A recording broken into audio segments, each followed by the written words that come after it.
how do we right now in the 21st century start to ensure that students as well as elected officials are scientifically literate and care about the science that is being presented? And I think that in your book, one of the outcomes or one of the themes that I took away was that you're concerned that sometimes this is not the case. Um, if someone writes to me, they've already gone past the threshold of curiosity where they want to get another perspective or any perspective at all if they have none. So that already puts them in the I'm open to hearing something new mode. There are a few letters where they're not really about that. They want to tell me what they think is true and they want to tell me that I'm wrong and that there's nothing I can say that can influence them. These are not interesting exchanges. They don't They're not open, they're not honest in your capacity to learn, and so or your interest in learning. So so I, um so the people who but most of the people who write, they want to hear a different reply. They wanna, "Well, I went to my priest, my rabbi, my this, and I wanna hear what a scientist says." Or that's if they have a religious question. I, um I'm feeling this way about science, but I think it's done more harm than good. What do you say about it? Right? They want to have a conversation. So for me, science literacy, well, it's good if you have it. If you don't have it, at least be prepared to have the conversation. At least, at least recognize that that you may not know enough to make a decision all by yourself based on science that could inform a vote or a legislation, a referendum. So for me, it's better to know what it is to ask a scientist than to believe you have the answer and not ask a scientist at all. So in other words, yeah, I would like a scientifically literate leader, but if I can't get that, at least let it be a leader that knows how to listen to scientists. That's almost just as good.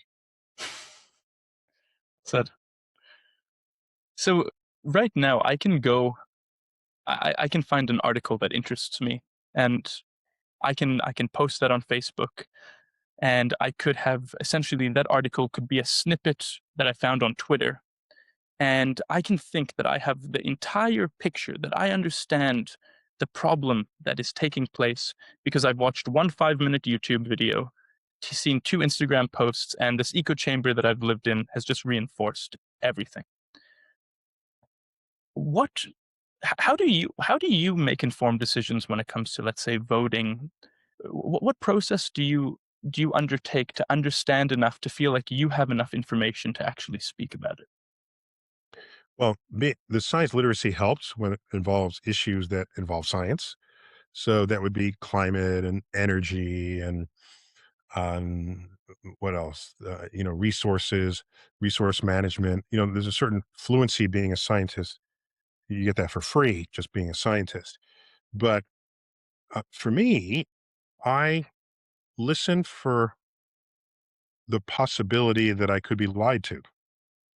And I've said multiple times that um, science literacy is basically inoculation against bullshit. That's really what it is.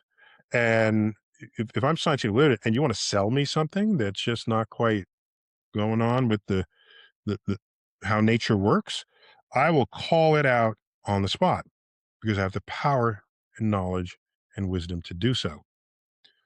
If you're not scientifically literate, then you should just ask questions. If someone wants to sell you crystals, and they say, "Oh, buy these crystals or these feathers, and they'll heal you." And they just ask questions. Or, what's the mechanism by which it works? How, when, and where was this tested? Where are the results? I'd like to see the. And after a while, the person gives up and goes on to the next person they want to sell their wares to, because your curiosity and your skepticism dismantled the ex, the tower of exploitation on which they were standing. So Yeah, I try to see what if they're lying, would they have motivation to lie? If I don't know this answer for sure, where can I look it up? Oh, what is the background of these sources? By the way, just because um, someone is paid by an industry and gets an answer that agrees with the industry doesn't mean that the answer is wrong. Okay. It just means you just want to look a little more closely at it. All right. I've seen people said, oh, they pay for this, so I'm not going to believe anything they say. No, it is equally as intellectually lazy to reject everything you hear as it is to accept everything you hear. It's much harder to ask questions. And that's unfortunate because that should be a fundamental feature of what it is to be human in the 21st century. And it doesn't appear to be so.